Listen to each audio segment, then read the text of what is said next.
So what is Jacksonville Jaguars running back Travis Etienne going to achieve in 2024 fantasy football? And can we trust him as a running back one slash hero ankle running back for 2024? This is the Fantasy Sports Plus. If you're new to the channel, you just stumbled upon this channel, make sure you hit that subscribe button.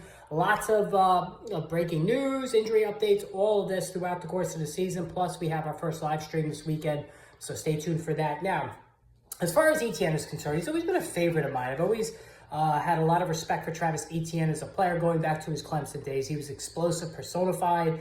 Not only was he a great, excellent, explosive runner while with Clemson, he also proved himself to be one of the best receivers at the running back position in college football. So when he was drafted into the NFL by the Jaguars, I was instantly all in on him in 2021, but of course he missed the entire season with injury.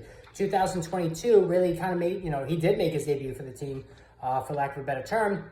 And had a fairly decent season, 1,125 rushing yards, 5 scores on the ground along with 35 catches. Now, last season, a little bit of a mixed bag. So Etienne was really, really red hot the first 8 weeks or so of the season. He was one of the best running backs in fantasy football. But as the carries piled up, his effectiveness went down. Now, the Jaguars' offensive line was also one of the worst units in the league, and they did deal with a lot of injuries in the second half that contributed to it. But Etienne, considering the big jump in touches and carries, it definitely wore down. For the season, 1,008 rushing yards, only 3.8 per carry, so he wasn't very efficient with that. But he caught 58 passes out of the backfield, 476 yards. 11 rushing touchdowns on the ground, 1 through the air in the passing game. So Etienne, 12 scores altogether.